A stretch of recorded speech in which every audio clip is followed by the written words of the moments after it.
نظام کائنات قائم ہے. سامعین محترم، یہ جھوٹے ہیں اس بات میں. ما بھی موجود کی آڑ کلمت الحق ارید بحل باطل یا کلمت الباطل ارید بحل حق. کلمہ حق ہو اس سے باطل مراد لیا جائے یا باطل کلمہ ہو اس سے حق مراد لیا جائے. وحدت الوجود کے باطل کلمہ سے علماء نے مجبوری کے تحت ما بہل موجود مراد لیا، لیکن اب اس دروازے کو بھی بند رکھنا چاہیے اور بند ہی رہنا چاہیے. کیوں؟ اب الحمدللہ توحید کا اتنا شروع ہے، اللہ کے حقوق ہم نے لوگوں پر اتنے واضح کر دیے ہیں، قرآن اور حدیث کے دلائل عقیدہ سلف اتنا واضح ہو چکا ہے کہ اب یہ وجودی اپنا عقیدہ چھپانے پر مجبور ہو چکے ہیں.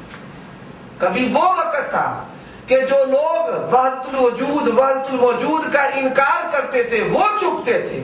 اب وہ وقت ہے کہ جو وحدت الوجود کے قائل ہیں وہ چھپ رہے ہیں. تو اب جو اس کی تشریح ما بہل موجود ہے اس کی بھی ضرورت نہیں ہے، اس کا دروازہ بھی بند رکھنا چاہیے اور بند رہنا چاہیے. لیکن وحدت الوجود کی جو صحیح تشریح ہے وحدت الموجود کہ ہر چیز اللہ ہے، میں اس پر حوالے پیش کر چکا ہوں اور میں نے آپ کو 9 حوالے اب تک سنائے ہیں جو بندی اکابرین کے، نثار احمد فتح صاحب کے، صوفی عبد الحمید سواتی صاحب کے، جناب اشرف علی تھانوی صاحب کے اور جناب حاجی امداد اللہ مہاجر مکی صاحب کے، کہ کائنات کی ہر چیز اللہ ہے. اور اس پر میں نے آپ کو یہ ابھی جو واقعہ سنایا ہے کہ موحد پر اعتراض ہوا اگر ہر چیز ایک ہے تو تم پخانہ اور حلوہ کیوں نہیں کھاتے؟ تو اس نے خنزیر کی شکل میں ہو کر پخانہ کھا لیا اور انسان کی شکل میں ہو کر حلوہ کو کھا لیا. اب اس کے بعد جناب اشرف علی تھانوی صاحب اپنے پیر و مرشد جن کو وہ حجت اللہ فی الارض قرار دیتے ہیں وہ ان کا ملفوظ نقل کرتے ہیں. یہ شمائم امدادیہ ہے، صفحہ نمبر اس کا 32 ہے، اور شمائم امدادیہ کے علاوہ کلیات امدادیہ کا صفحہ نمبر 117 ہے. کلیات امدادیہ دارالاشاعت کی چھپی ہوئی ہے. کلیات امدادیہ صفحہ نمبر 217 پر جو رسالہ ہے وحدت الوجود کا وہ فارسی میں ہے، اور شمائم امدادیہ یہ اردو میں لکھی ہوئی کتاب ہے جناب حاجی امداد اللہ مہاجر مکی صاحب. یہ عبارت میں جو آپ کو سنا رہا ہوں یہ شمائم امدادیہ صفحہ نمبر 32 کی ہے. کہتے ہیں نقطہ شناسہ مسئلہ وحدت الوجود حق و صحیح ہے، اس مسئلہ میں کوئی شک و شبہ نہیں. فقیر و مشائخ فقیر، اور جن لوگوں نے فقیر سے بیعت کی ہے سب کا اعتقاد ہے. جن لوگوں نے حاجی امداد اللہ مہاجر مکی کی بیعت کی ہے وہ سب اس کو تسلیم کرتے ہیں. مولوی قاسم مرحوم، مولوی رشید احمد گنگوہی اور مولوی یعقوب صاحب، مولوی آسن صاحب وغیرہ فقیر کے عزیز ہیں اور فقیر سے تعلق پیری مرید رکھتے ہیں. کبھی خلاف اعتقادات فقیر و خلاف مشرق مشائخ خود طریق خود اختیار نہ کریں. وہ کہہ رہے ہیں کہ میں بھی اس کو مانتا ہوں، مشائخ بھی اس کو مانتے ہیں، اور وہ جنہوں نے مجھ سے بیعت کی ہے وہ بھی مجھ کو مانتے ہیں. جس طرح حنفیت کے 5 ثبوت ہیں، امام ابو حنیفہ، جناب قاضی ابو یوسف، امام محمد، جناب حسن بن زیاد لولوی، جناب امام ظفر، یہ 5 ثبوت ہیں، 5 ارکان ہیں حنفیت کے. اسی طرح دیوبندیت کے بھی 5 ارکان. وہ 5 ارکان کون سے ہیں؟ جناب حاجی امداد اللہ مہاجر مکی صاحب، جناب قاسم نانوتوی صاحب، شاہ اشرف علی تھانوی صاحب، یعقوب نانوتوی صاحب. پھر سے سماعت فرمائے حاجی امداد اللہ مہاجر مکی، مولانا قاسم نانوتوی، جناب رشید احمد گنگوہی صاحب، جناب یعقوب نانوتوی صاحب اور جناب اشرف علی تھانوی صاحب. یہ ارکان 5 دیوبند ہیں.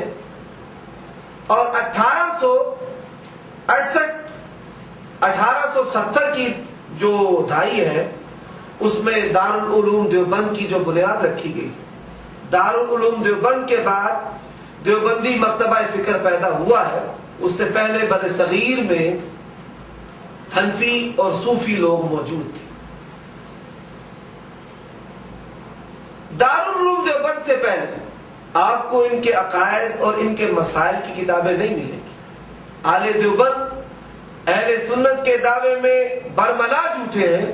آپ ان کی کتاب جو ہے عقائد علماء دیوبند المحند علی المفند، وہ ملاحظہ فرمائے، یہ ادارہ اسلامیات لاہور کی چھپی ہوئی ہے، لاہور انارکلی سے۔ آپ وہ کتاب ملاحظہ فرمائیں، ان پر دستخط اور مواہیر ہیں جو گزشتہ اکابرین دیوبند ہیں اور جو موجودہ اکابرین دیوبند ہیں۔ اس کتاب کو پڑھ کر ہر ذی شعور جو ہے وہ فیصلہ کر سکتا ہے کہ ان کے عقائد اہل سنت کے عقائد نہیں۔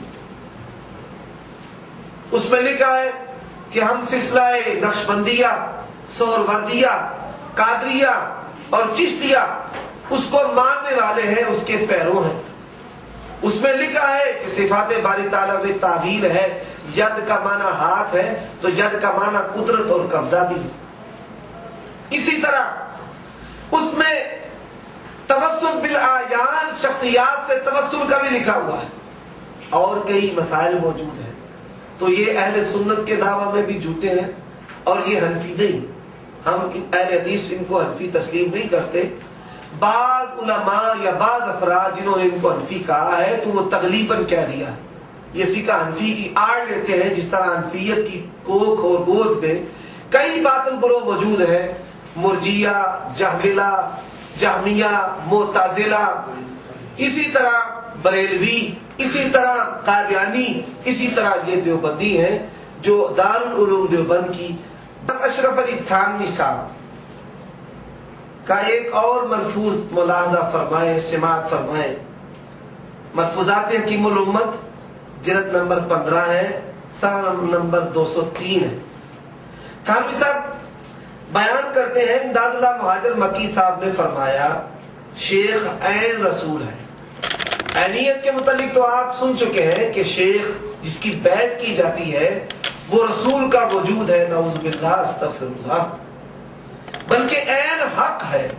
وہ رسول ہی نہیں بلکہ وہ اللہ بھی ہے، نہیں بلکہ صورت حق ہے، وہ اللہ کی صورت ہے۔ حضرت حاجی صاحب کی عادت تھی مجلس میں ادھر ادھر دیکھ کر فرماتے کوئی غیر تو نہیں ایک مرتبہ، اس جملہ پر بار بار فرماتے رہے غیر کہاں، غیر کہاں، غیر کہاں۔ حاجی امداد اللہ مہاجر مکی صاحب مجلس میں ادھر ادھر دیکھتے، بھائی کوئی یہاں پر کوئی بیٹھا تو نہیں ہوا دوسرا، تو یہ بھی کہہ دیتے غیر کہاں، یعنی کہ جتنے بھی بیٹھے ہیں یہ عین حق ہے، اللہ ہے، نعوذ باللہ، استغفر اللہ، سب حق ہیں، سب اللہ ہے۔ ہم کو حاجی صاحب کہتے ہیں، ہم کو حضرت حاجی صاحب کا مذاق معلوم تھا، ان کا مزاج، ان کا ذوق، کہ حضرت پر وحدت الوجود کا غلبہ تھا۔ اب اس کی تشریح میں آپ ایک اور حوالہ سماعت فرمائیں۔ ایک شخص نے حاجی امداد اللہ مہاجر مکی سے سوال کیا، آپ کے اس مضمون سے معلوم ہوا جو آپ نے ضیاء القلوب میں لکھا ہے۔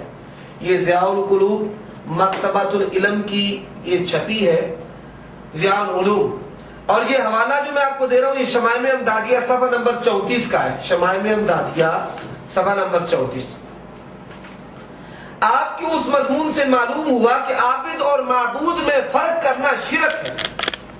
تو حاجی امداد اللہ مہاجر مکی نے جواب دیا، کوئی شک نہیں، فقیر نے یہ سب ضیاء القلوب میں لکھا ہے۔ شمائم امدادیہ صفحہ نمبر 34 ہے، آپ اس میں یہ حوالہ ملاحظہ فرما سکتے ہیں۔ اب یہ سنیں کہ شرک مخلوق اور خالق کے ساتھ ملانا، لیکن ان کے نزدیک، اہل دیوبند کے نزدیک، تقلیدیوں کے نزدیک شرک کیا ہے؟ ان کے نزدیک شرک ہے عابد اور معبود میں فرق کرنا، یہ شرک ہے۔ تو جناب اشرف علی تھانوی صاحب کا ایک اور ملفوظ ملاحظہ فرمائیں۔